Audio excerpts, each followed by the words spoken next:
Bismillahirrahmanirrahim. Assalamualaikum warahmatullah. In this video, we are going to discuss on chapter 1, basic concepts of electric circuits. So before I proceed with this basic concept, I just want you to know that the textbook that we are using is titled Fundamentals of Electric Circuit, 7th edition. The authors are Sadiku and Alexander.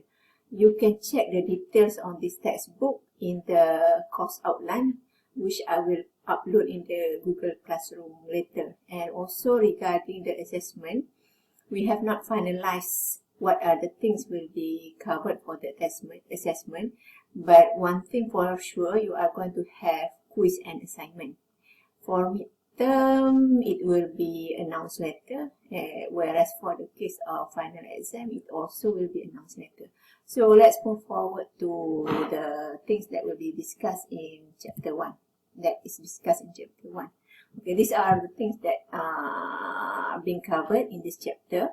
You are going to learn on the electric charge, current, voltage, power, circuit elements, and energy.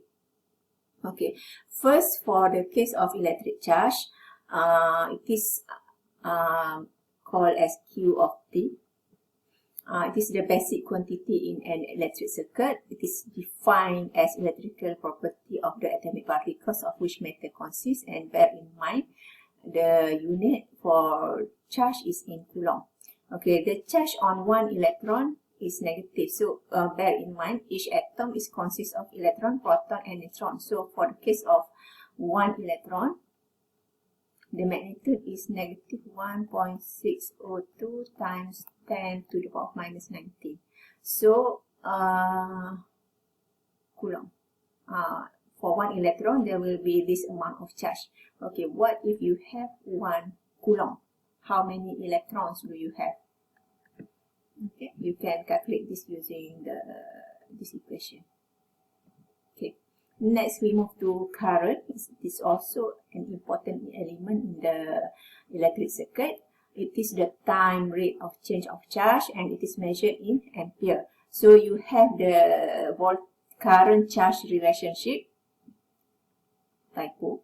I is equals to dq over dt. So if you reverse the process, you have dq over dt is equals to I. dq is equals to I dt, q is equals to I dt. When you need to integrate, you have to have limits, and also the initial value q of t naught. Okay, so similar to this one. Okay, so if you do reverse operation, you're going to get charge. Okay, current may be constant, direct current. This is a constant current, and the value is fixed. For example, 5 ampere, 3 ampere, and so on. Whereas you can also have varying or alternating current. This part will be covered in the AC part, which start from chapter 9. Okay, for the case of voltage, it is the energy required to move a unit charge through an element. For example, from point A to point B, you have this equation dW over dQ. And again, if you reverse the operation as like what I showed here, you can get the equation for energy. This is energy. Okay, so for the case of voltage polarity, it has positive and negative sign. And then power, it is the time rate of expending or absorbing energy. It is measured in watts. You have P is equals to dW over dt, or for the case of voltage current relationship, you have this equation P is equals to VI. For the case of passive sign convention, positive power. So let's say within a circuit, you have something that look like this, where you can see that this is the positive terminal of the element and negative terminal, and current enters from the positive terminal. So in this case, the element is absorbing power because the current enters from positive terminal. Whereas if the current enters from negative terminal, you're going to have an element that supplies power. Okay, so these are the example. where you have positive, sorry, this one should be positive power, meaning absorbing, this one also absorbing power, because the power is positive, whereas for these two, power is negative. So the elements are supplying power. Okay, within an ideal circuit, the total power supplied plus the total power absorbed should be equals to 0. Okay, and finally you have the energy. Energy, the unit for energy is in joule.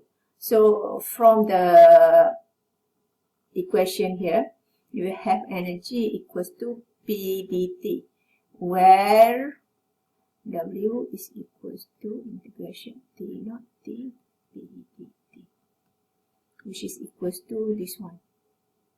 Okay. Alright, for the case of circuit element, an element is the basic building block of a circuit. Electric circuit is interconnection of the elements. Two types of elements. You have active elements, which are batteries, generators, and so on. And for the case of passive elements, these are the elements that absorb energy. The examples are resistors, capacitors, and inductors. Voltage and current source are the most important active elements. They can be dependent or independent. So these two are examples of independent source. So this one is independent voltage source, where the value for this independent voltage source, the value is constant. For example, 5 volt. 3 ampere. Okay, this is for current source, independent current source. This is independent voltage source. This is the symbol. These are the symbol for dependent voltage and current source, where the value, for example, let's say you have this circuit.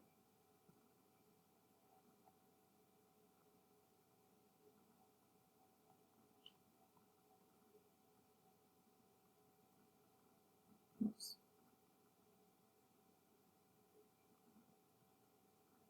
Let's say here is this one, 3 Vx, and Vx is here.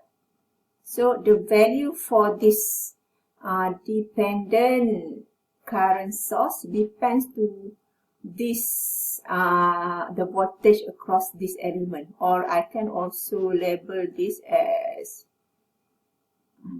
let's say here, instead of 3Vx, let's call it as 3Ix, and Ix is here.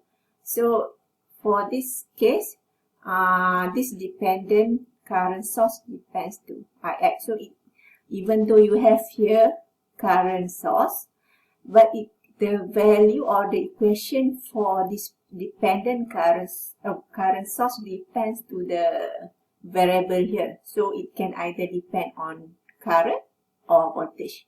Okay, so you have to check the circuit. Okay, so that's all for this theory video.